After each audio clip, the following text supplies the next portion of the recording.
কুষ্টিয়াবাসী আল্লাহ তাআলা বলেন ওয়াইলুন, ধ্বংস হয়ে যাক, নিঃশেষ হয়ে যাক, দুর্ভোগ, আযাব, যন্ত্রণা, এরকম প্রায় 33টা অর্থ পাবেন ওয়াইলুনের। কোরআনে কারিমে যেখানে আল্লাহ বরদোয়া দিয়েছেন সেখানেই ওয়াইলুন ব্যবহার করেছেন। রব্বুল আলামিন বলেন ফাওয়াইলুল লিল মুসাল্লিন আল্লাযীনা হুম আন সালাতিহিম সাহুন।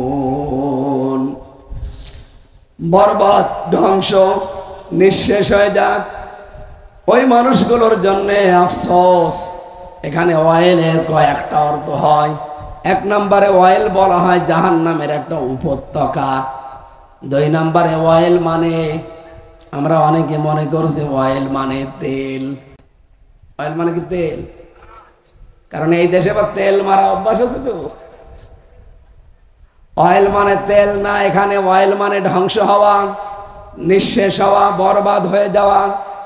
আল্লাহর আযাবের কঠিনত্ব বোঝাতে আল্লাহ অয়েল দিয়েছেন। আল্লাহ দুর্ভোগ হিসাবে এই শব্দটা ব্যবহার করেন। আল্লাহ বলেন যারা নামাজ পড়ে, নামাজি, এদের জন্য দুর্ভোগ, এরা শেষ হয়ে যাক, এরা নিঃশেষ হয়ে যাক। এখন যারা নামাজ পড়ে না তারা ভাবতেছে যে নামাজ না পড়েই ভালো আছি। অযথ নামাজি যারা, তাদের জন্য বরদোয়ার কথা বলছে। নামাজ যেহেতু পড়ি না এই জন্য ভালো আছি না, নামাজ যে পড়ে না তার তো বিষয় আলাদা। নামাজ যে লোকটা পড়ে কিন্তু নামাজ সম্পর্কে উদাসীন, নামাজ সম্পর্কে বেখবর, নামাজে যা পড়ে ওইটাও জানে না, ওর উপরে বাস্তব জীবন সেট করে না, এই লোকটার জন্য আফসোস, আক্ষেপ, ধ্বংস। বলেন নাউজুবিল্লাহ। নামাজ যারা পড়ে না ওদের কথা তো বাদই দিলাম। ইয়াউমা ইউকশাফু আন সাকিন ওয়া ইউদআউনা ইলাস সুজুদি ওয়া হুম সালিমুন খাশিআতান আবসারুহুম তারহাকুহুম যিল্লাহ ওয়া ক্বাদ কানু ইউদআউনা ইলাস সুজুদি ওয়া হুম সালিমুন ইলা আখির আয়াত। রব্বুল আলামিন বলেন যারা নামাজ পড়ে না, কিয়ামতের দিন এই বেনামাজি মানুষদেরকে আমি ডাক দেব, বলবো আমারে সেজদা দে। ওরা সেজদা তো দিতে পারবে না, উল্টিয়ে পড়বে। লাঞ্ছনা, অপমান, গঞ্জনা ওদের মুখের উপরে চেপে বসবে। বলেন নাউজুবিল্লাহ। এখানে নামাজ পড়েন না যারা, বেনামাজির জন্য ওয়াজ নেই। নামাজ যারা পড়েন এদের যেন ঠিক থাকে। নামাজ পড়ার পরও যে ধ্বংস হওয়া লাগে, এই জন্য নামাজ পড়লে যেন আমরা বরবাদ না হই, ওই বিষয়গুলো খেয়াল করা দরকার। 1 নম্বরে নামাজ সম্পর্কে যারা সাহুন, উদাসীন। নামাজে উদাসীন মানে নামাজের ওয়াক্ত সম্পর্কে তাদের খেয়াল নেই। কুষ্টিয়াবাসী জবাব দেবেন, নামাজ পড়া ইবাদত, নামাজ না পড়াও ইবাদত। কি কথা বলেন না কেন? নামাজ 5 ওয়াক্ত ফরজ, কিন্তু যখন তখন না, নির্ধারিত একটা সময় আছে। ইন্নাস সালাতা কানাত আলাল মুমিনিনা কিতাবাম মাওকুতা। নিশ্চয় নামাজ মুমিনদের উপরে আমি নির্ধারিত সময় লিখে দিয়েছি। যখন তখন পড়লে নামাজের ফরজ আদায় হবে না, নির্ধারিত সময়ে পড়া লাগবে। এর একটা আলাদা সময় আছে 5 ওয়াক্ত নামাজের। সিস্টেম অপর পৃষ্ঠায় দেখুন। এই পৃথিবীতে নামাজ পড়লে যেমন আপনি সওয়াব পান, নামাজ না পড়াও আপনার জন্য ইবাদত। 3 সময়। কোন সময়? যখন সূর্য উঠতেছে, যখন সূর্য মাথার উপরে, যখন সূর্য ডোবে, এই 3টা সময় নামাজ পড়া হারাম।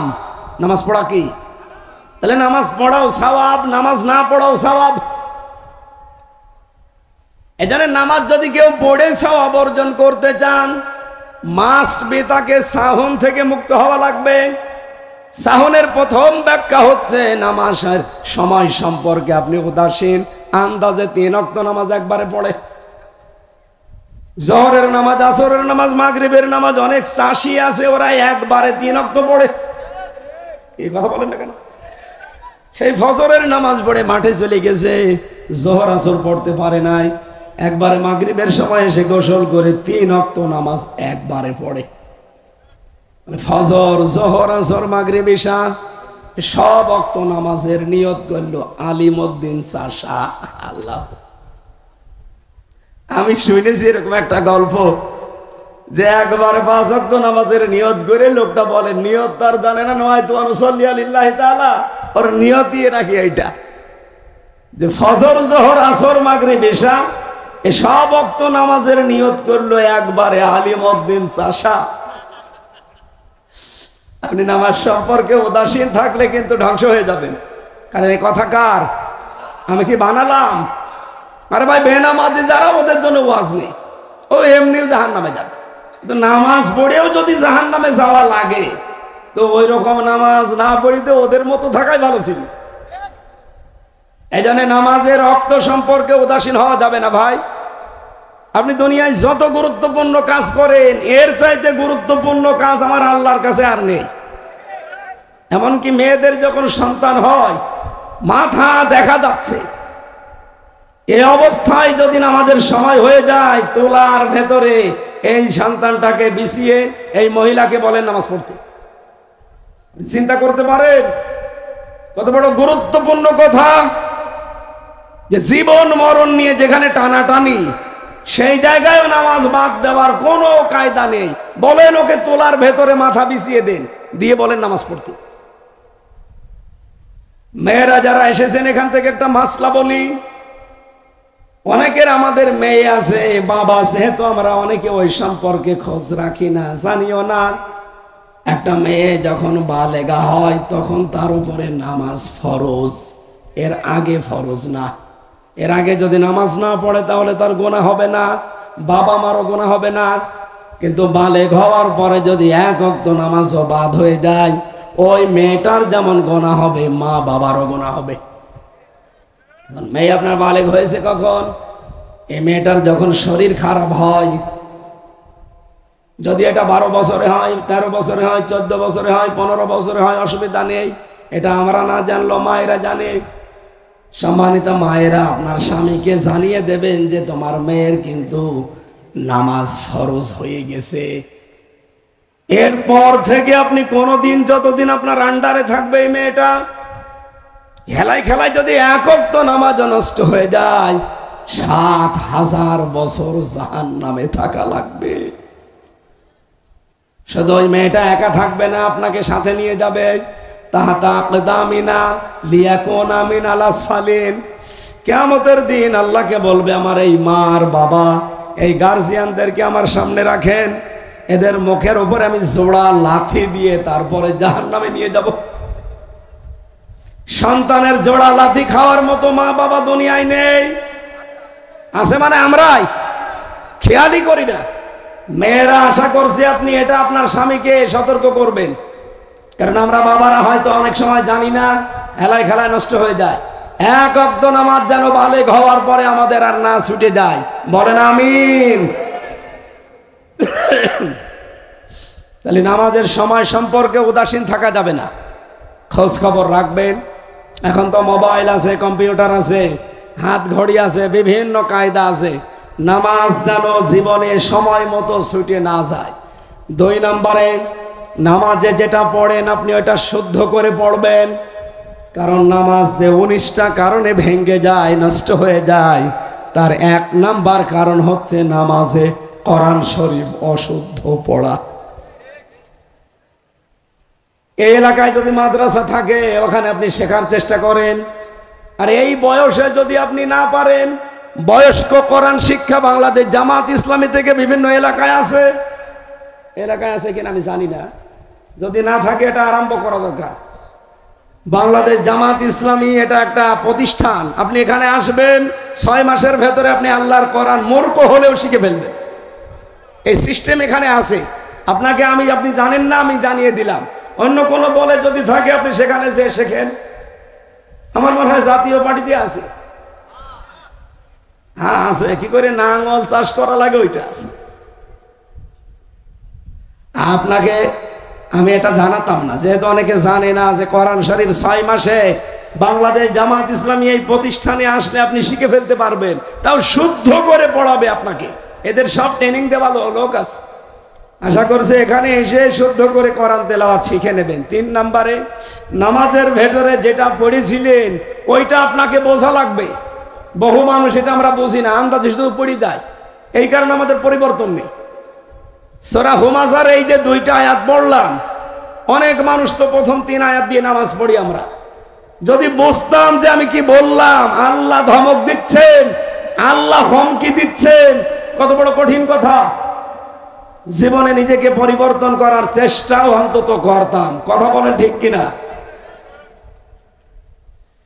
3 নম্বরে জন্য বুঝতে হবে আপনাকে, যতটুকু পড়বেন যেন বুঝতে পারেন। আমি এই যে আরবি পড়লে আমার আর বাংলা করা লাগে না, আমি এমনি বুঝিছে আমি কি বললাম। আমি যখন প্রথম গ্রেপ্তার হয়েছিলাম 10 সালে, এই কুষ্টিয়া সদর থানায় যে ওসি ছিল গোপালগঞ্জের, ওই লোকটা আমাকে গ্রেপ্তার করে আমার কার্ড নিয়েছিল একটা। কার্ডে যেহেতু হাফেজ লেখা ছিল, আমার বলছে হুজুর আপনি হাফেজ, আপনাকে আমি ছেড়ে দিতে পারি, আমাকে কোরআন শরীফ আপনি শেখাবেন। এ তো কোনো ব্যাপার না, আমি ছেড়ে দেন, আপনাকে আমি শিখিয়ে দেব। আমারে বলছে না, আপনি যেভাবে পড়েন, আরবি পড়লেই বাংলা বুঝে ফেলেন, ওইভাবে পড়ান। এটা কি অত সহজ? এ কি 1 দিন 2 দিনের কাজ? আপনাকে আগে আরবি গ্রামার জানা লাগবে, শব্দের অর্থ হাজার হাজার মুখস্থ করা লাগবে। বলছে আমি তাই করব। ওই দিন থেকে প্রতি সপ্তাহে জমার দিন ওনার ছুটি থাকতো, আমারও ছুটি, ওনারে পড়াতাম। আমি এখান থেকে যেটা বোঝাতে চাই, ওনাকে আমি 1 বছর পড়িয়েছিলাম, এই সপ্তাহে 1 দিন করি। এই 52 সপ্তাহ পড়ানোর পরে একটা বিষয় পেয়েছি, ওনার সামনে ঘুষ এসেছিল কয়েক লাখ টাকা। ওই সময় আমি ওনাকে পড়াচ্ছিলাম লা তাকুলু আমওয়ালাকুম বাইনাকুম বিল বাতিল, এই আয়াতটা। হিরোইন ধরা পড়েছিল, হিরোইন। কোটি খানিক টাকা সম্পদ হবে, 1 কোটি টাকার উপরে এই জিনিসের দাম। ওনারে হয়তো 8-10 লাখ টাকা দিয়ে বলছে স্যার এই হাদিয়াটা রাখেন আর আমার ওই মালটা ছেড়ে দিন। তখন আমি অলরেডি পড়াচ্ছি, টেবিলের উপরে ওই আমপারা কোরআন শরীফ সব আছে। আমার দিকে তাকিয়ে বলছো হুজুর নেব, নেবেন মানে আপনারা পড়ালাম কি? আর ওই দিন আল্লাহর ইশারা ওই ঘুষের আয়াতি পড়িস।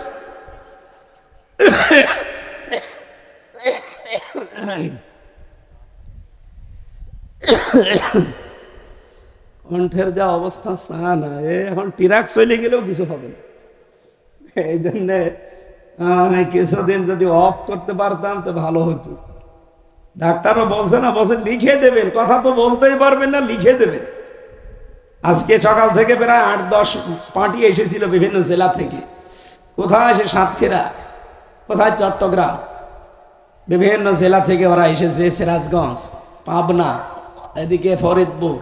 বললাম ভাই এই যে লিখে দিলাম কাগজে, আমার কথা বলা নিষেধ, এখন আপনি কি করবেন করে। ওই নিজেরাই বইকে বইকে বইকে বই চলে গেল। কিন্তু আজকের এই মাহফিলটা এরকম 2-3টা বাদ দিতে পারলে ভালো হতো। বাদ দিলে তো এনাদের সমস্যা হবে, মানুষ এসে গাল দেবে, হ্যাঁ দাওয়াতই দেননি। এদিকে তো পারছে না, কণ্ঠ পারছে না, শরীরটাও ভালো না। একটু দোয়া করেছেন যে ঘন্টাখানিক যেন কণ্ঠটা ছেড়ে যায়। কারা দোয়া করেছেন দেখি হাত তোলেন তো। এই আন্দাজে হাত তুলেন না, দোয়া না করে হাত তুলেন না। আলহামদুলিল্লাহ, ঠিক আছে। এভাবে কথা বললে বোঝা যাচ্ছে, ঠিক আছে। অত চাপ দিতে গেলে ও ছাতা যা আছে দেখা যাচ্ছে রওশনের সাথে মতো হয়ে গেল, ও আর চলছেই না। যতটুকু আছে আমি আস্তে আস্তে অন্তত সাবজেক্টটা শেষ করার চেষ্টা চালাচ্ছি। ওমা তাওফীক ইল্লা বিল্লাহ। ওনাকে 1 বছরের মাথায় আমি যতটুকু দিতে পেরেছিলাম, উনি ওই সময় দেখলাম আমার সামনে বলল, বেটা বেয়াদব, আমি কোরআন শরীফ পড়ছি আর তুই ঘুষ নিয়ে এসেছিস, দূর হয়ে যা, চলে গেল। পরবর্তীতে নিয়েছে কিনা আমি জানি না, অবশ্যই হয়তো নিতে পারে, কারণ এইরকম হাদিয়া যদি মাসে 5টা পায়, ওর বেতন আর নেওয়া লাগে? 5টা পেলে 5 10 50 লাখ। এটা আমাদের এবি থানা না? এটা এবি থানার যিনি আছে ওনার সম্পর্কেও কিছু রিপোর্ট উল্টা পাল্টা আসতেছে। সেই লোক আছে না, বিদায় দিয়েছে। আমরা কিন্তু সব জানি এবং খোঁজ খবর রাখছি। আপনি কোথা থেকে এসেছেন, কি আপনার পরিচয়, কি কি করছেন, এলাকায় কার কাছ থেকে কি মাল পানি খান, সব কিন্তু আমরা জানি। এটা কিন্তু সত্যি কথা বলছি, আইজি পর্যন্ত পৌঁছিয়ে দেব। আশা করছি নিজেকে সংশোধন করে নেবেন। কারণ আমরা যারা আছি এই দেশে, বিশেষ করে আমার এই সদর থানা, এবি থানা, এমনি সরাসরি কাউকে কিছু বলি না। আপনারা আমাদের মেহমান, অন্য জেলা থেকে এসেছেন। দায়িত্ব পালন করলে দায়িত্বের মতো পালন করা লাগবে। কারণ এটা আর আগস্টের 5 তারিখের আগে নেই, এখন চলছে সেপ্টেম্বরের 27 তারিখ। কথা বলেন, 1 বছর 1.5 মাস মার হয়ে যাচ্ছে, এরপরও অনেকের চরিত্র পাল্টাচ্ছে না। এখনো সেই খাবো খাবো আছে। বাবা শাহজালাল সব হালাল, এই চিন্তা বাদ দেওয়া লাগবে না। যদি এবার আমার কানে আর 2-1 বার রিপোর্ট আসে, আপনি কিন্তু জায়গা মতো চলে যাবেন। আশা করছি চরিত্র পাল্টিয়ে নেবেন। এই লোকটা দেখলাম 52 সপ্তাহ মাত্র কোরআন শরীফের আরবি গ্রামার হালকা পড়েছিল আমার কাছে, তেলাওয়াত শিখেছিল শুদ্ধভাবে, কয়েকটা আয়াতের বাংলা অর্থ পারত। এখনো কাঙ্ক্ষিত মানের যেতে পারেনি, কিন্তু পরিবর্তন হয়ে গেছে। অন্তত লজ্জার খাতিরে আমার সামনে যে না, আমি ঘোষ নেব না। এই জন্য কোরআন শরীফ নামাজের ভেতরে যদি আপনি একটু বুঝে বুঝে পড়তে পারেন, যদি চলার পথ একটু উল্টাপাল্টা থাকেও, আশা করছে আপনাকে আল্লাহর কোরআন পরিবর্তন করে দেবে ইনশাআল্লাহ। 4 নম্বরে সাহনের ব্যাখ্যায় পড়েছি, আপনি যদি সাহন থেকে বেঁচে থাকতে চান, নামাজের ভেতরে যেটা পড়লেন এটা আপনার প্র্যাকটিক্যাল লাইফে থাকা লাগবে। যা যা পড়েছেন ওই অনুযায়ী নিজের জীবন গঠন করা লাগবে। এই 4টা কাজ যদি দুনিয়ায় কেউ না করে, এই আয়াতের ব্যাখ্যায় নবীজি বলেন ওই লোকটা নামাজ পড়েও জাহান্নামে যাবে। বলেন নাউজুবিল্লাহ। আল্লাহ আয়াত শুরু করেছিলেন ওয়াইলুল লিকুল্লি, ধ্বংস হয়ে যাক প্রত্যেকটা মানুষ। কারা তারা? হোমাজাতিল লোমাজা, যারা হোমাজা এবং লোমাজা। প্রশ্ন আসতে পারে হোমাজা আর লোমাজা কি? এটা কি আসছে বলেন?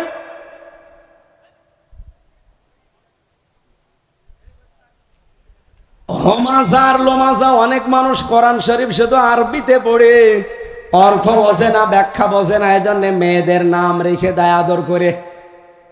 আমার নিজের এলাকায় আমি একজনকে যমজ বাচ্চা হয়েছে, 2টাই মেয়ে। একদিন জিজ্ঞাসা করলাম যে ভাই যমজ বাচ্চা নাম রাখলেন? বলছে হুজুর নাম রেখেছি হোমাজা লোমাজা। একটা কথা হইল, আপনি কি জানেন হোমাজা লোমাজা কি? যা জানি কোরআন শরীফে আছে, ওই আয়াত পড়ে আমার শোনাইলো। আরে যে হোমাজা মানে সামনে নিন্দাকারী, আর লোমাজা মানে পেছনে নিন্দাকারী। এ কি ভালো নাম? বলেন বলেন। এই জন্য যারা সামনাসামনি মানুষকে ছোট করেন, সামনাসামনি মানুষের নিন্দা করেন, বদনাম করেন, পেছনে পেছনে যারা মানুষের গেবত করেন, পরনিন্দা করেন, এই 2 প্রকার মানুষের জন্য আল্লাহ বলেন আমার হুমকি, আমার ধমকি। বলেন নাউজুবিল্লাহ।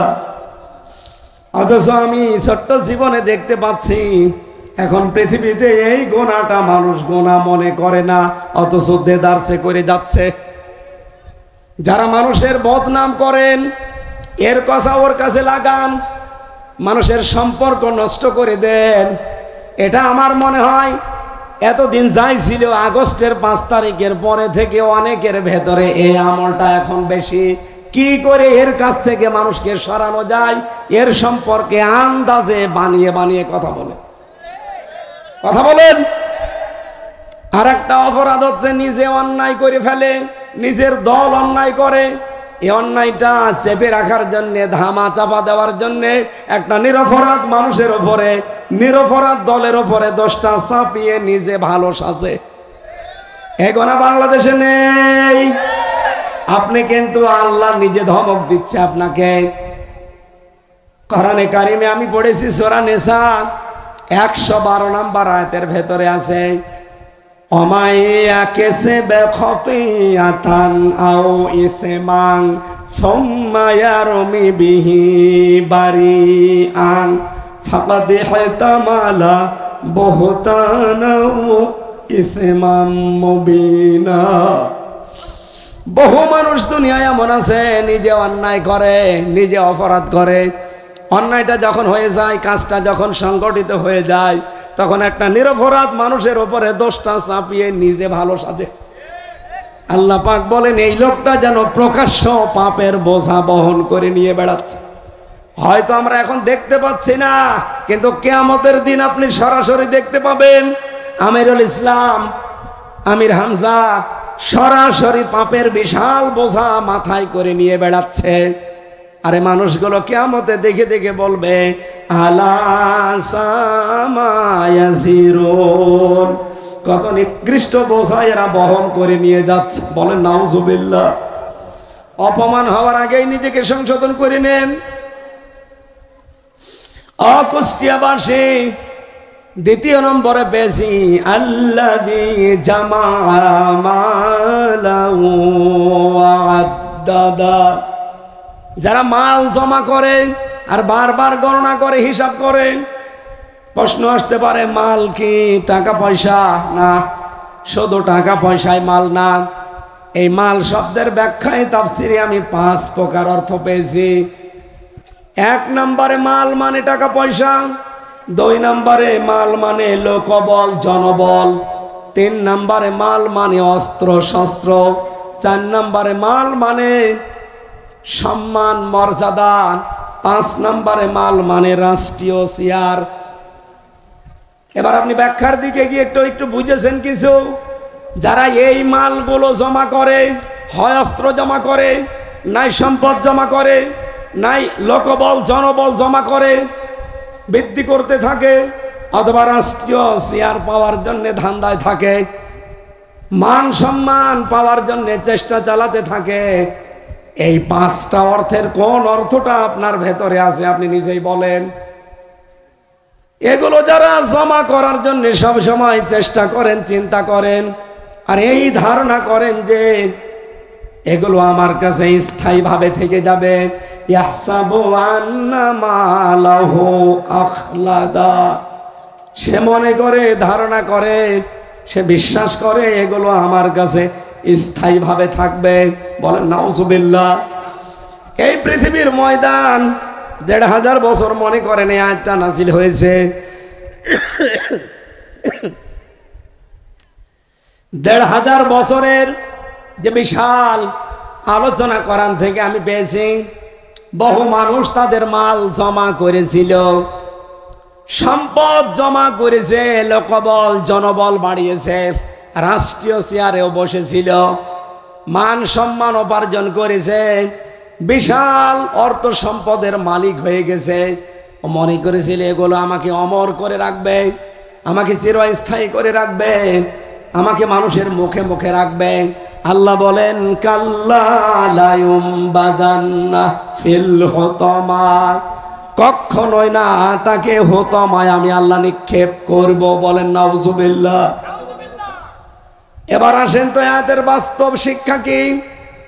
কত মানুষ আমরা দেখলাম দুনিয়াতে তারা মাল জমা করেছে, তাদেরকে চিরস্থায়ী করে তাদের মাল রাখে নাই, অমর করে রাখে নাই, তাদেরকে ধ্বংস করে দিয়েছে। যেমন আবু লাহাব, এ লোকটা সম্পদ উপার্জন করেছিল, মাল উপার্জন করেছিল, মা গানা আনহু মালুহু ওয়া মা কাসাব। আল্লাহ পাক বলেন আবু লাহাবের যে সম্পদ, ও মন্ত্রী ছিল, অথচ তার বিশাল অর্থ সম্পদ কোনো কাজে আসে নাই। এমনকি সে উপার্জন যা করেছে সব জাহান্নামের সাথে নিয়ে গেছে। সায়াসলা নারং যাতা লাহাব অমরাতুহু, তাকে আমি আল্লাহ জাহান্নামের লেলিহান আগুনে প্রবেশ করিয়েছি। শুধু তাকে না, অমরাতুহু, তার স্ত্রীকেও সাথে দিয়েছি। প্রশ্ন আসতে পারে তার স্ত্রীকে দিল কেন? তাফসিরে মুফাসসিরে জবাব দিয়েছেন, আবু লাহাব ইসলামের বিপক্ষে ছিল, নবীজির বিপক্ষে ছিল, আর ওকে পেছন দরজা দিয়ে সাহায্য করত ওর স্ত্রী উম্মে জামিল। আজও বাংলাদেশে আমরা দেখি বহু নেতা, বহু পুরুষ মানুষ, এরা ডাইরেক্ট ইনডাইরেক্ট ইসলামের বিপক্ষে আছে, ইসলাম ধ্বংস করার জন্য উঠে পড়ে লেগেছে। পেছন দিক থেকে তাদের নেত্রীরা, তাদের স্ত্রীরা, তাদের মায়েরা, বোনেরা, মেয়েরা পেছন দিক থেকে ইসলাম ধ্বংস করার জন্য উম্মে জামিলের মতো সাহায্য করে। কথা বলেন না কেন? আমরা খাদিজার মতো মেয়ে লোক কেউ পাই, আমরা উম্মে জামিলের মতো মেয়ে লোক কেউ পাই। এই জমিনে দিন কায়েমের জন্য খাদিজাতুল কুবরা নবীজিকে সব দিয়ে দিয়েছিলেন। এরকম হাজারো মহিলা এখন বাংলাদেশে আছে না নেই? অমনোহরদিবাসী, সামনে কিন্তু বদরের ময়দান আমাদের সামনে। আপনি যাই মনে করেন না কেন, কারণ আমরা সবাই শুনছি এবার হবে ভোট যুদ্ধ। এটা শুধু ভোট না, কি হবে? ভোট যুদ্ধ। বদরের ময়দান হয়তো আমরা দেখিনি, কিন্তু এবার আপনি দেখতে পাবেন, কারণ বদরের ময়দানে ছেলে তার বাবার বিরুদ্ধে দাঁড়িয়েছে, স্বামী তার স্ত্রীর বিরুদ্ধে দাঁড়িয়েছে। এক কথা বলেন না কেন?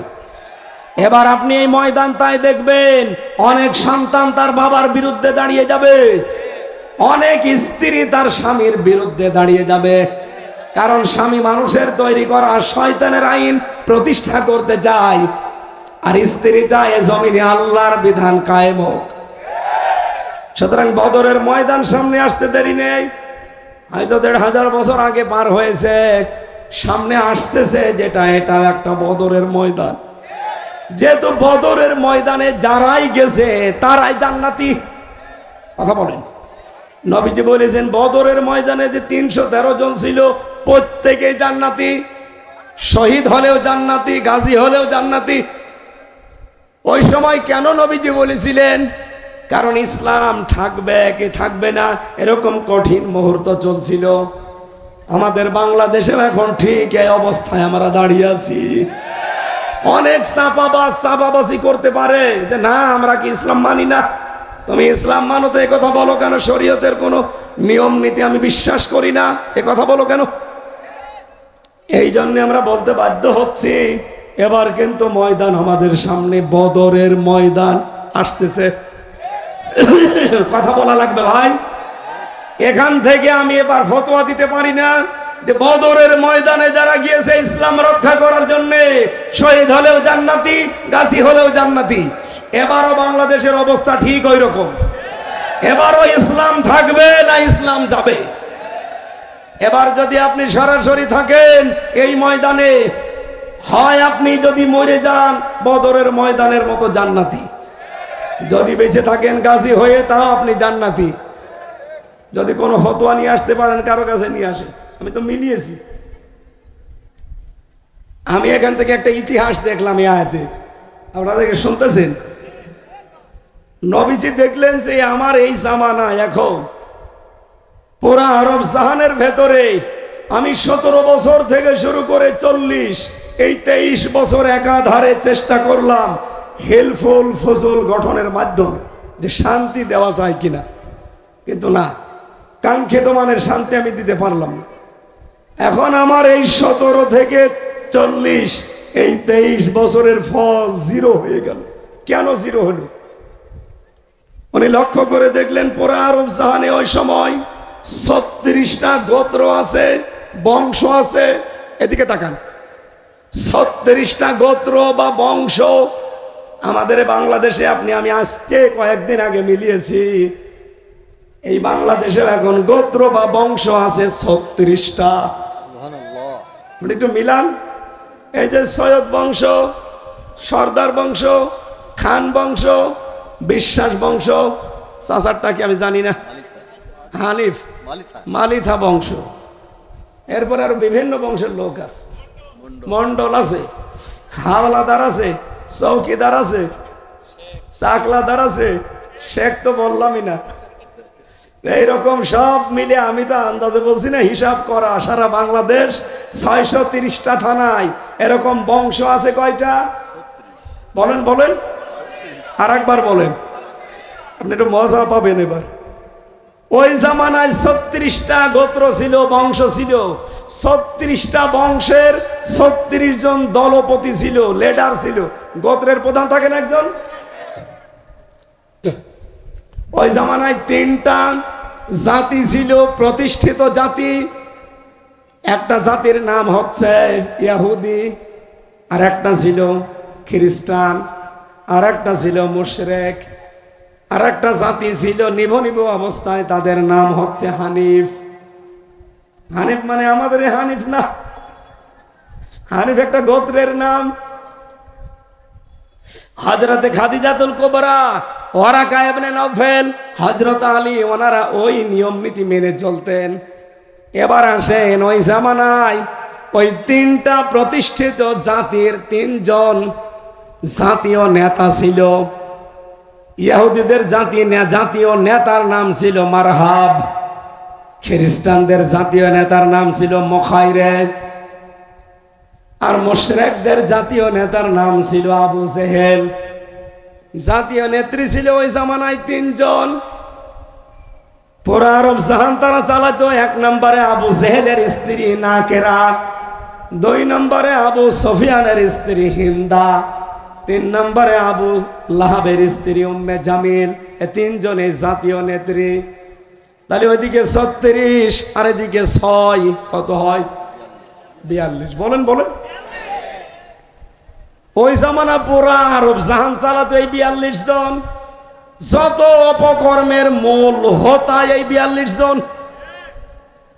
আমিও একটু লক্ষ্য করে দেখেছি, এই বাংলাদেশে 56,000 বর্গ মাইল এই এরিয়াতে এই 42 জন ঠিক এরকম নেতা আর নেত্রী আছে।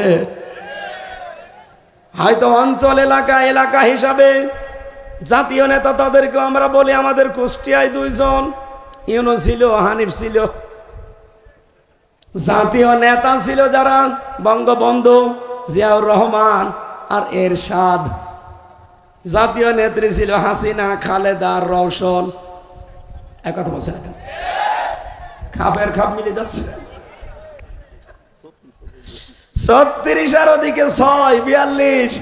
আপনি একটু হিসাব, আমি তো 620টা থানা বাংলাদেশে, 630টা সব থানায় যায়। আমি দেখেছি এই সারা বাংলাদেশে এই 42 জন ফিগার আছে। তার ভেতরে শয়তান 2টা আমাদের জেলা, অন্যান্য জেলা মিলে কতজন? হয়তো 3 জেলা মিলে 1 জন, 2 জেলা মিলে 1 জন, আমাদের 1 জেলায় 2 জন। মানে সব মিলে কত? 42। নবীজি ওই সময় ভেবেছিলেন যে এই 42 জনের মাথা থেকে খাবারের ঝুড়ি নামিয়ে আবু বকরের মতো মানুষের মাথায় দিলে খাবারের অভাব হবে না। উনি ওইটাই করেছিলেন। 40 বছর থেকে 63, এই 23 বছরে কোরআন হাতে পেয়ে তিনি আরম্ভ করলেন যে এদের কাছ থেকে কি করে খাবারের ঝুড়ি নামানো যায়। তিনি নামিয়েছিলেন না? এক কথা বলে না কেন? 13 বছর মক্কায় চেষ্টা করলেন নামানোর, পারেন নাই, খালি মার খেয়েছেন। বাকি 10 বছর মদিনায় যে রাষ্ট্র গঠন করে তিনি রাষ্ট্রীয় ক্ষমতা হাতে নিয়ে আবু জেহেলের এই ক্ষমতার ঝুড়ি নিয়েছেন না নেন নাই? এইটা আপনার কাছে রাজনীতি মনে হয় কেন? যতদিন পর্যন্ত এই 42 জন মানুষের মাথা থেকে খাবারের ঝুড়ি নামিয়ে এই দেশে হানিফ গোত্র যারা আছে নিভু নিভু অবস্থায় খালি মার খায়, এইরকম মানুষের মাথার উপরে যখন খাবারের ঝুড়িগুলো দেওয়া হবে, আল্লাহর কসম এই দেশে কেউ না খেয়ে থাকবে না ইনশাআল্লাহ। মাল খানি জমা করে যাচ্ছেন না? মাল মানে কি শুধু টাকা পয়সা? কি এই যে এই বইটা, এটা আমি লিখেছি জান্নাত জাহান্নাম, আমি জেলখানায় লিখেছি। এর ভেতরে এইটা আমার এই আলোচনাটা সাজানো আছে। মাল এখানে ব্যাখ্যা করা আছে, দেখবেন জাহান্নামে হোতমা, যেটা এই হোতমার ব্যাখ্যা করতে গিয়ে মাল আছে 5 প্রকার। এই 5 প্রকার মালের ব্যাখ্যা এখানে আরো বিস্তারিত 128 পৃষ্ঠা লেখা আছে। একবার তো 1 পৃষ্ঠা বললাম, পুরাটা বলতে গেলে আমার গলাও শেষ, আমিও শেষ। বলেন এটাকে আপনার কাছে রাজনীতি মনে হইলো? আমি মিলিয়ে দেব, এখানে বসেন, ক্যালকুলেটর নেন, কম্পিউটার নিয়ে আসেন, বাংলাদেশের কোন এরিয়ায় কি কি চলছে সব মিলিয়ে আরব জাহানের সাথে আমি মিলাবো। এখনো বাংলাদেশ ধ্বংস করার মনে এই 42 জন। কিছু ছেলে আছে, কিছু পালিয়েছে, এখনো কিছু বাইরে আছে। আমরা চাই এদের কাছ থেকে এই ক্ষমতার ঝড়ি, খাবারের ঝড়ি নিয়ে আবু বকরের মতো মানুষের মাথায় তুলে দেব, ওমরের মতো মানুষের মাথায় তুলে দেব। এই মানুষগুলোর মাথায় যদি তুলে দেওয়া যায়, হযরত ওমর রাতের বেলা খাবারের বস্তা মাথায় নিয়ে মানুষের দ্বারে দ্বারে ছুটতেন। এরকম মানুষ জামাত ইসলামী বাংলাদেশ তৈরি করেছে এবং সামনে যদি অবস্থা আসে ওনারা দেখাবে। রফিকুল ইসলাম, ইব্রাহিম খলিল, আমিরুল ইসলাম, আব্বাস আলী, এই যে কয়জনের নাম বললাম, আল্লাহর কসম এগুলো সব ওমরের উত্তরসূরি হবে ইনশাআল্লাহ। আপনি একবার দিয়েই দেখেন না কেন? না দিয়েই বলেন কই? না দিয়ে হবে? না দিয়ে হবে। আমি প্রমাণ দিচ্ছি। সাতক্ষীরা আশাশনির এলাকায় একটা ইউনিয়নের চেয়ারম্যান, MA পাস, আমি নিজে ছিলাম তার বাড়িতে। উনি সকাল 10টা থেকে বিকাল 4টা পর্যন্ত ইউনিয়নের কাজ করে, আর 4টা থেকে রাত 10টা পর্যন্ত তরকারি বিক্রি করে। জামাত ইসলামের ইউনিয়নের সেক্রেটারি ছিল এবং চেয়ারম্যান ছিল ইউনিয়নের। কি জীবন তৈরি করেছিল বলেন তো? বাংলাদেশে এখন 1628 জন মানুষ দায়িত্ব পালন করছে। আল্লাহর কসম, ওই রকম চেয়ারম্যান, উপজেলা চেয়ারম্যান, মেয়র, MP 1628 জন যদি এই দেশে আমরা বানাতে পারি, এই দেশটা একটা মিনি জান্নাত হয়ে যাবে ইনশাআল্লাহ। আর জামাত ইসলামী বাংলাদেশ সেইটা চেষ্টা চালাচ্ছে। আল্লাহ যেন কবুল করেন, বলেন আমিন। অন্য কেউ যদি ভুল বুঝে থাকেন, আপনার পায়ের তলায় যে মাটি নেই তার প্রমাণ ডাকসু এবং জাকসু নির্বাচন। এমনকি গণ বিশ্ববিদ্যালয়ে ভোট হয়েছে, শিবির পাশ করেছে, আর অন্য দলে যারা দাঁড়িয়েছে একটা ভোট পেয়েছে। ওর লজ্জা থাকার দরকার নেই। কয়টা? ওর নিজের ভোটটা পেয়েছে। শয়তান এগুলো দেখে আর হাসে। আল্লাহ, আমি আর শয়তানি করব কোথায়? এখানে কোনো চিন্তা নেই, কোনো দুশ্চিন্তা নেই। ইসলাম এবার রাষ্ট্রীয় ক্ষমতায় যাবে, হয় আপনাকে নিয়ে যাবে না আপনাকে বাদ দিয়ে যাবে। কারণ বিশ্বের মানুষকে আল্লাহ এদিকে কিন্তু একেবারে ঝুঁকিয়ে দিয়েছে। এত বড় মোড়ল দেশ আমেরিকা যখন বলেছে যে 5 কারণে আমরা জামাত ইসলামীকে ক্ষমতায় দেখতে চাই, দাদাদের মাথা খারাপ হয়ে গেছে। কারণ দাদা তো আর ওই পর্যায়ের না, দাদা তো ওদের চাকর বা কুত্তা।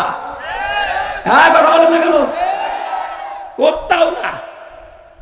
কারণ ভারতকে আমেরিকা কুত্তাও মনে করে না, আমাদেরকে তো একটু গনে, ওকে গনেও না।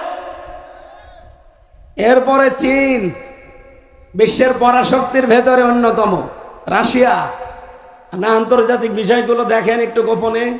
সবাই চাচ্ছে এই জামাত ইসলামী বাংলাদেশের মানুষের সততা। তারা এইটাই বলছে যে এত নম্র, এত ভদ্র, এত সৎ মানুষ এত সৎ হতে পারে, এবং সর্বোচ্চ হাই কোয়ালিটির শিক্ষিত তারা। এই বাংলাদেশে জামাত ইসলামীতে যারা আছে আপনি দেখেন, একটা অন্তত ম্যাট্রিক পাশের নিচে নেই। এমনকি ইউনিয়নের সেক্রেটারি, যে আমাদের এই পাটিকাবাড়ি ইউনিয়নের সেক্রেটারি, সেও MA পাস। ইকবাল ভাই MA পাস না? আমার এখানে ডবল MA পাস। আমি মনোহর দে ডবল MA পাস। মনোহর দি যিনি আছেন মানে ডবল MA। এরপরে হরিনারায়ণপুরের আব্বাস আলী তোর অধ্যাপক। অন্যান্য দলে আমরা দেখি চেয়ারম্যানে দাঁড়ায় কলম ভেঙে ফেলে। সুতরাং আন্তর্জাতিক বিশ্ব বুঝে ফেলেছে, এ দেশের মানুষও বুঝে ফেলেছে। আপনারা যাই মনে করেন না কেন, বাংলা কথা বাংলায় বলছি, ইসলাম এবার আসবে, হয় আপনাকে নিয়ে আসবে না আপনাকে বাদ দিয়ে আসবে। আর আপনাকে যদি এবার বাদ দিয়ে আসে, আপনার কপালে আগুন লাগবে। তখন আসবেন যে আসেন ইসলামের কাছে এসেছি, তখন আর নেওয়া হবে না। আপনি কাজের সময় নেই, অকাজের সময় আসবেন। এই জন্য মাল যারা জমা করছেন তাদের জন্য দুর্ভোগ। জীবনও আপনার মাল আপনাকে চিরস্থায়ী করে রাখতে পারবে না। আবু লাহাবকে যেমন রাখতে পারে নাই। আর একজনের জীবনী পেয়েছি, কারুন। আতাইনাহু মিনাল কুনুজি মা ইন্না মাফাতিহাহু লাতানু বিল উসবাতি উলিল কুওয়া। আল্লাহ বলেন ওকে এমন সম্পদের মালিক বানিয়েছিলাম, একদল শক্তিশালী যুবক লাগতো ওর শুধু চাবি বহন করার জন্যে। চাবি যদি একদল যুবক লাগে, বলেন তো তালা কত যুবক লাগবে? তালা যদি এত হয় তাহলে খাদ্যের যে ভান্ডার, একে বিশাল সম্পদের যে ভান্ডার, বিশেষ করে এই খাজানসি বাক্স সিন্দুক যাই বলেন, এগুলো কত বিশাল ছিল তার। যদিও এই তাফসীরটা মানে এই হাদিসটা যদিও অথেন্টিক না, তারপরও আমি একটু আশার জন্য বলছি। কারণের যে সম্পদ ছিল তাফসীরে কেউ কেউ এটা আন্দাজ করে লিখেছে, এই যে মরুভূমির ভেতরে যে বালি দেখতে পান, ওর ভেতরে যে চিকচিক করে, ওইটাও নাকি কারণের সম্পদের এক অংশ। তাম দুনিয়া সব বালির ভেতরে ওর সম্পদ আল্লাহ এভাবে ছড়িয়ে দিয়েছে।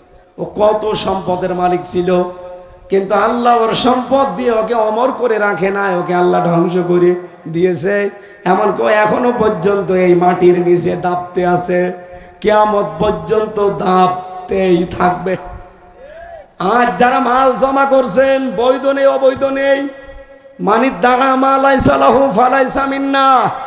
নবীজি বলেন যারা মাল জমা করে কিন্তু সে মাল তার না, অন্যের মাল নিজের দখলে নিয়ে নেয়, ফালাইসা মিন্না, আমি নবী বললাম ওই দিন থেকে ও আমার আর উম্মত না। 2 নম্বর ওয়ালা তাবাওয়া মাকাদাহু মিনান নার, ও যেন জাহান্নামে নিজের একটা স্থান তৈরি করে নিল। বলেন নাউজুবিল্লাহ। এই হাদিসটা আমার মনে হয় বাংলাদেশের সাথে এখন 100 ভাগ মিলে যাচ্ছে। অনেকেই কিন্তু 1 বছর 1.5 মাসে যে সম্পদ তার না, জোর করে নিজের দখলে নিয়ে নিয়েছে।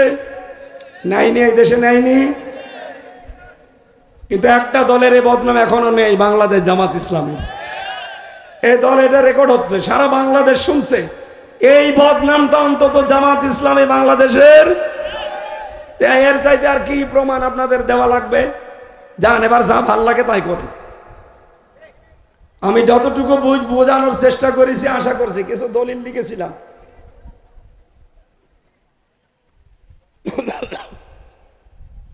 আল্লাহ রাব্বুল আলামিন বলেন লাহা সাবাতু আবওয়াব লিকুল্লি বাবিন মিনহুম জুজুম মাকসুম।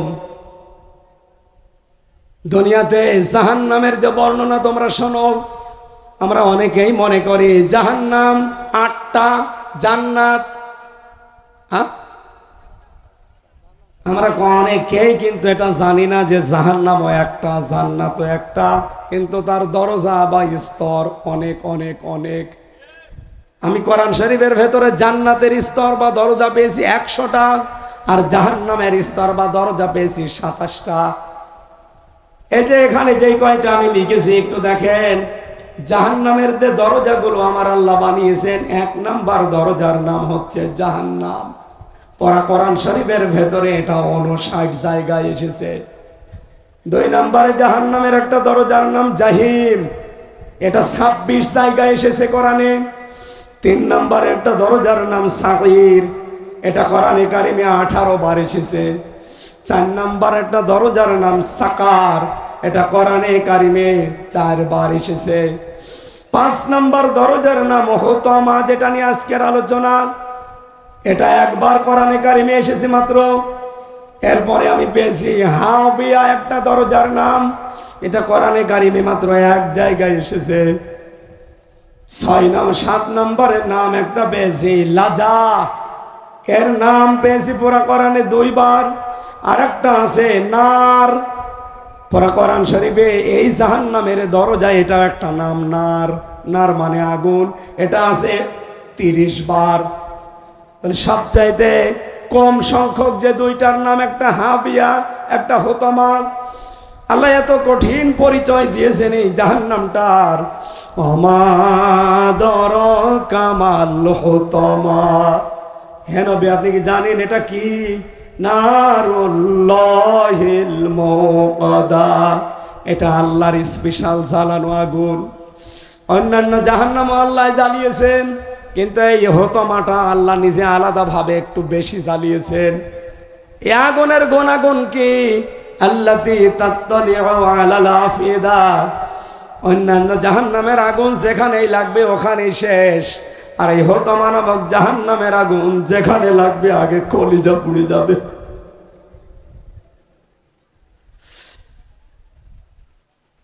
ইন্নাহা আলাইহিম মুকসাদা, আল্লাহ বলেন এই জাহান্নামের বৈশিষ্ট্য আর একটা হচ্ছে এখানে ঢুকিয়ে দেওয়ার পরে এর উপরে যে ঢাকনা আছে ঢাকনা দিয়ে দেওয়া হবে।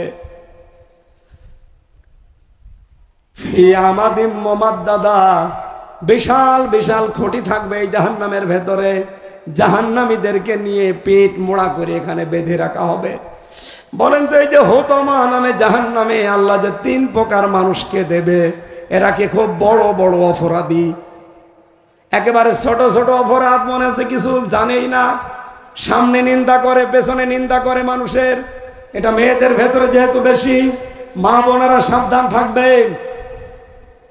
সম্মানিত মা বোনেরা, জাহান্নামে যাওয়ার আল্লাহ হুমকি দিচ্ছেন এই পর নিন্দা পর চর্চা করার কারণে। চুপ করে থাকবেন, দরকার হয় কথা বলবেন না। আর মাল সম্পদ, এই 5 প্রকার মাল যারা জমা করছেন, আজ অস্ত্র শস্ত্র জমা করেন। আমরা যেহেতু একটা বুঝি জানি, এই জন্য বাংলাদেশ জামাত ইসলামের কোনো অস্ত্র নেই, তাদের অস্ত্র একটাই, ঈমান। কথা বলা লাগবে। দৈন্য যারা অস্ত্র জমা করছেন এটাও মাল। আপনি কি মনে করছেন অস্ত্র আপনাকে চিরস্থায়ী করে রাখবে না?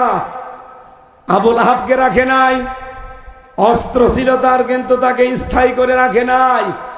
সে মারা যাওয়ার পরে প্লেগ রোগ হয়েছিল, ওকে লাশ কবরও দেয়নি, পয়সে দুর্গন্ধ বের হচ্ছিল। দূর থেকে একটা ঠেলা দিয়ে, বাঁশ দিয়ে বলেন, খড়ি দিয়ে, নড়ি দিয়ে, ধাক্কা দিয়ে গর্তের ভেতরে উপর থেকে পাথর নিক্ষেপ করে মাটি চাপা দিয়েছে। আর যারা অস্ত্র শস্ত্র জমা করেন, যারা অর্থ সম্পদ জমা করেন, যারা লোকবল জনবল জনবল গোছাচ্ছেন যে এবার সামনে কাজে লাগাবো, যারা রাষ্ট্রের চেয়ার এগুলোকেও যারা ক্ষমতায় যাওয়ার জন্য চেষ্টা আছেন যে এটা আমাকে অমর করে রাখবে, কোরআন বলছে জীবনেও না, কাল্লা লা ইউমবাদান্না ফিল হুতামা, আপনাকে হোতমায় দেবে। আর হোতমার যে বর্ণনা শুনলেন এটা সহ্য করার মতো না। আল্লাহ আমাকে সহ প্রত্যেককেই এই 3টা বড় বড় মারাত্মক অপরাধ থেকে বেঁচে থাকার তৌফিক দেন, বলেন আমিন। বাংলাদেশ জামাত ইসলামী এই নামটা বললেই মন ভরে যায় না? এতদিন কি মন ভরতে দিয়েছে আমাদের? এই নামই উচ্চারণ করা কঠিন ছিল।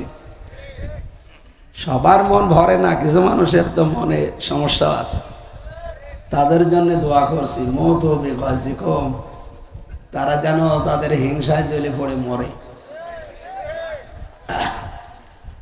আন্তর্জাতিক যে পরিমণ্ডলে চিন্তা ভাবনা চলছে, আপনারা টের পাচ্ছেন কিছু?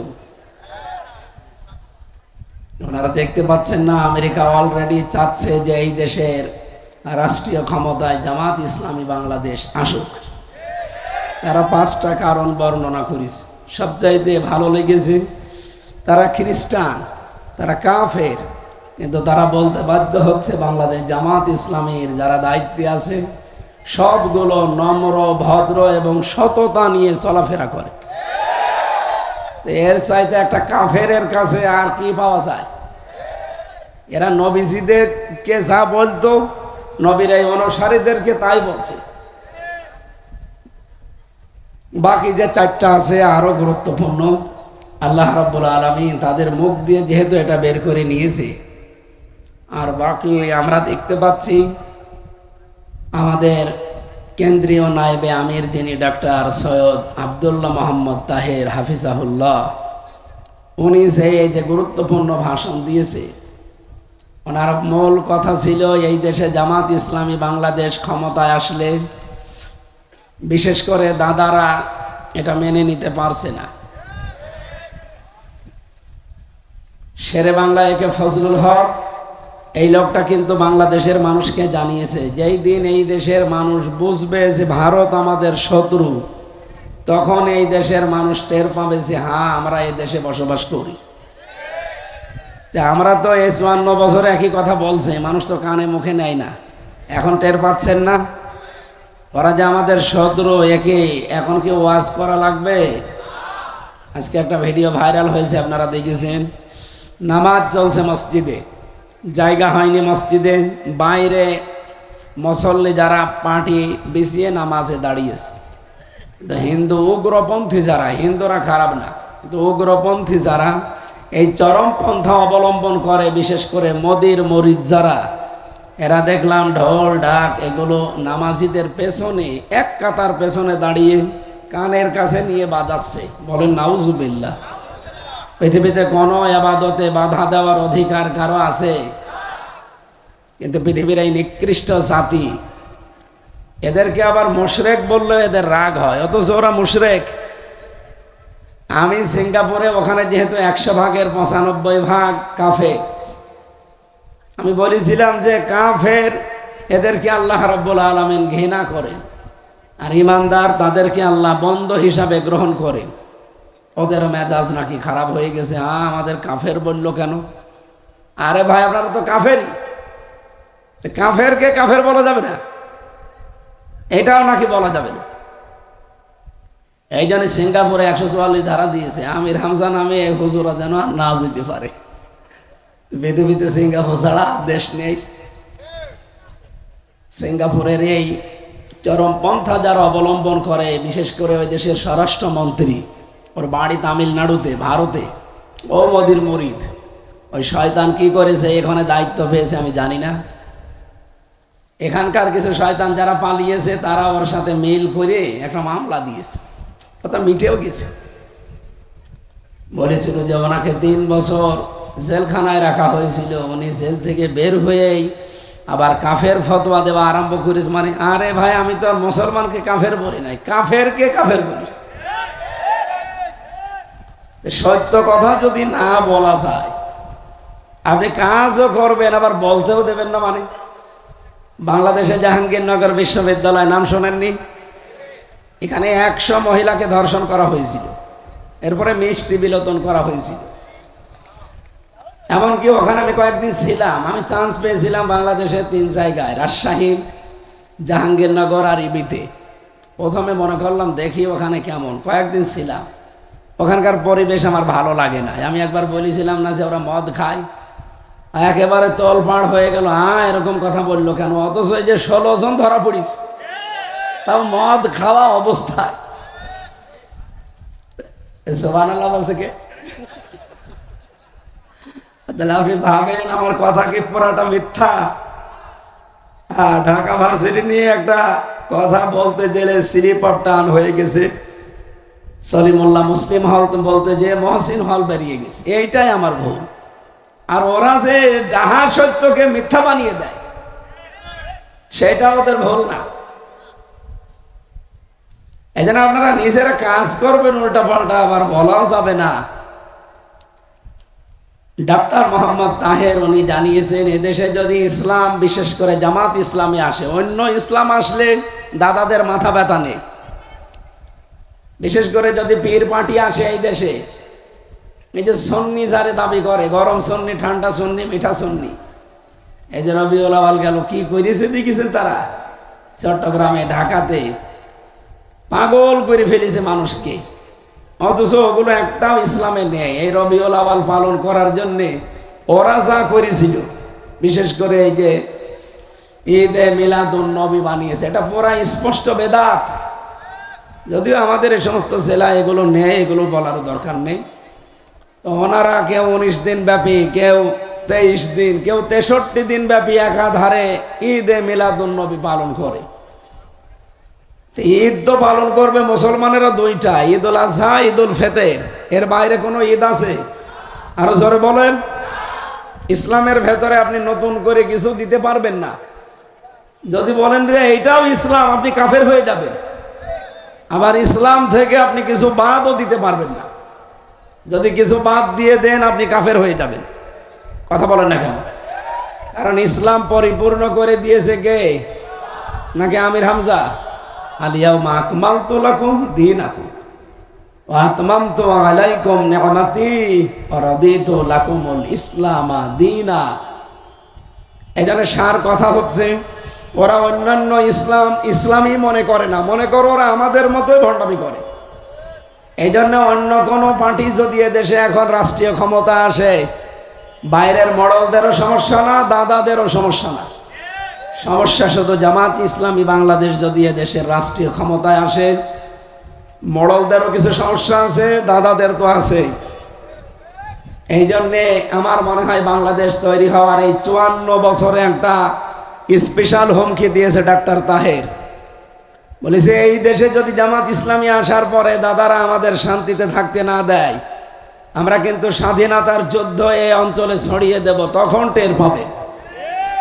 ওরা তো এমনিই ভয় পায়, ওরা যে ভয় পায় তার প্রমাণ এই যে কিছুদিন আগে দেখেননি পাকিস্তানের কাছে হালকা লেগেছিল, বাবা দাদা চাচা বলে ফিরে এসেছে।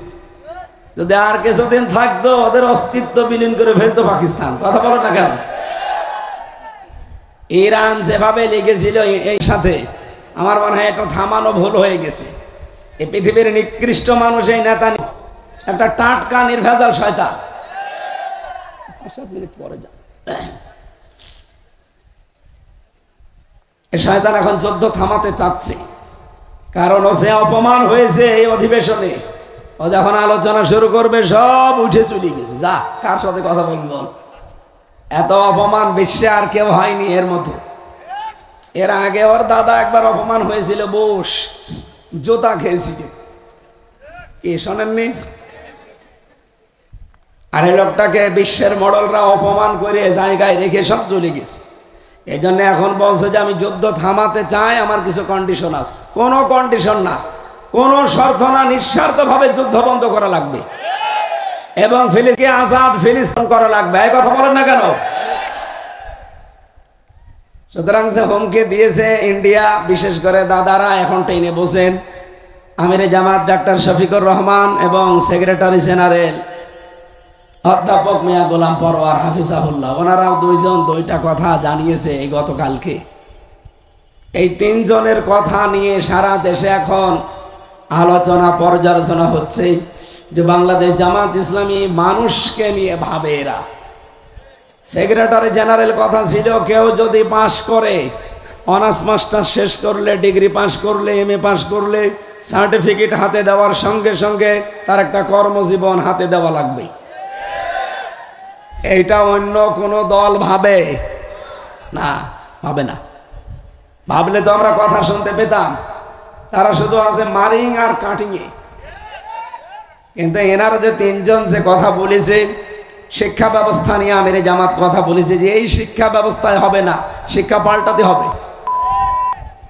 আগে ক্লাস 5-এ ক্লাস 8-এ বৃত্তি পরীক্ষা ছিল, সেখানে 100 মার্কের কোরআন হাদিস এটা ছিল, কিন্তু জালেমরা এসে 15.5 বছরে তুলে দিয়েছে। আমরা চাই 92% মুসলমানের এই দেশে যে যে ধর্ম পালন করে করবে, তাদের ধর্মীয় গ্রন্থ তারা শিখবে। মুসলমানদের মাস্ট বি কোরআনে কারিম শেখাই লাগবে। আমি 3 দিন আগে, খুব বেশি হলো 3 দিন আগে ছিলাম, 24 তারিখে সম্ভবত, ওই রোহিঙ্গার ওখানে টেকনাফ উখিয়া। আর 12:30টার সময় আমরা নিয়ে গেল রোহিঙ্গা এই ক্যাম্পে দেখানোর জন্য। এখানকার কিছু দায়িত্বশীল মানুষ যারা, তারা পরিচিত। ওর ভেতরে যে দেখলাম ওনারা 11 লাখ এসেছিল শুনলাম, এখন 25 লাখ। ওরাই তো আমাদের দেশ ভরে ফেলবে। একটা বিষয় আমি যতক্ষণ ছিলাম, যতটুকু মানে অবজারভেশনে ছিলাম, আমি দেখলাম ওই মানুষগুলো আর কিছু না করুক, একটা কাজ তারা করছে। একেবারে ছোট থেকে বড় পর্যন্ত প্রত্যেকেই তারা কোরআন শরীফ পড়তে পারে। আর রোহিঙ্গা যারা এসেছে একটা অন্য কোনো ধর্মের না, সবগুলো মুসলমান। তারা অন্য কোনো কাজে তাদের ভুল থাকতে পারে, কিন্তু এই কাজ ভালো কাজ যে এই যে 25 লাখ মানুষ যারা এখন ওখানে আছে, একটাও আল্লাহর কোরআনের বাইরে নেই, সবগুলো অন্তত কোরআন পড়তে পারে। রাত 9টার পরে যেহেতু ওদের বের হওয়া নিষেধ, এজন্য ওরা মাহফিলে আসতে পারে নাই, নাই তো আসতো। কয়েকজনের সাথে বাংলা ভাষা বসে, তারা জিজ্ঞাসা করলাম, বসে খুব আশা ছিল আপনার কথা শুনবো, কিন্তু আমাদের তো রেস্ট্রিকশন আছে, যেতে দেয় না। 9টার পরে তালা লাগিয়ে দেয়। আমরা এমনিতেই ভেতরে মোবাইল আছে, কম্পিউটার আছে, আমরা শুনি দোকানে বসে বসে। তা আমরা যে কথা বলতে চাচ্ছি, শিক্ষা ব্যবস্থায় আবার এই 5 এবং 8-এ 100 মার্কের কোরআন হাদিস সংযুক্ত করা হোক। এই দাবি যদি পূরণ করতে হয় তাহলে 1 থেকে 5 পর্যন্ত মাস্ট বি এই গানের শিক্ষক, নাচের শিক্ষক, পাশাপাশি আপনি একজন কোরআনের আলেম শিক্ষক নিয়োগ দেওয়া লাগবে। এই দাবির পক্ষে আপনারা নেই? কারা কারা 1 থেকে 5 পর্যন্ত আলেম শিক্ষক চান দেখি?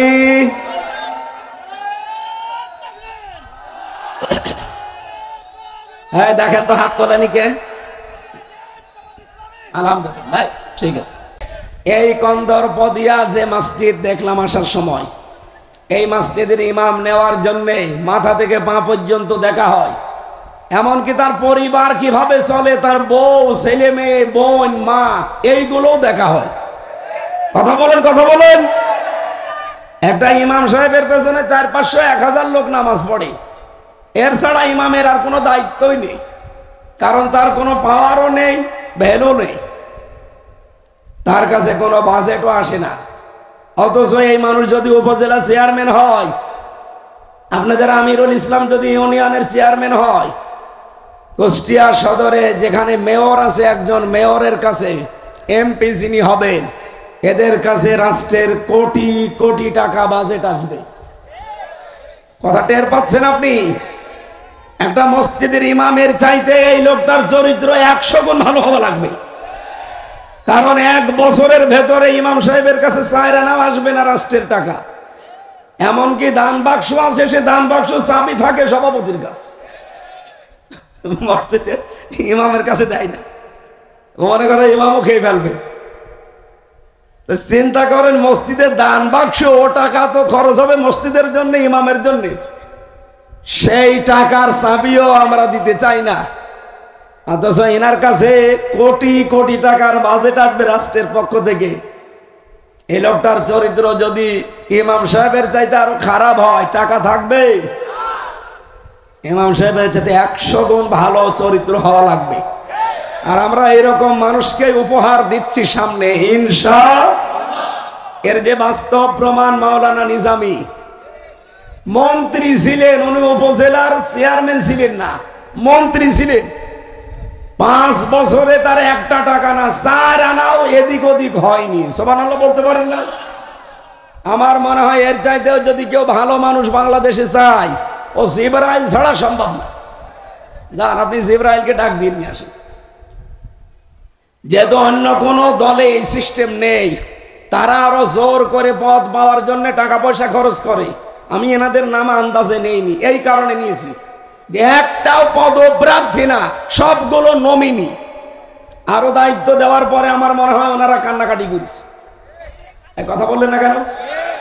আর অন্য দলে যারা আছে, ওরা কি দায়িত্ব দিলে কান্দে না হাসে? ফুলের মালা দেয়, না দিলে কান্দে। এটাই অন্যান্য দলের সাথে একামতে দিনের এই সংগঠনের পার্থক্য। আল্লাহ যেন ইখলাস দেখে এই দলকে কবুল করেন, বলেন আমিন।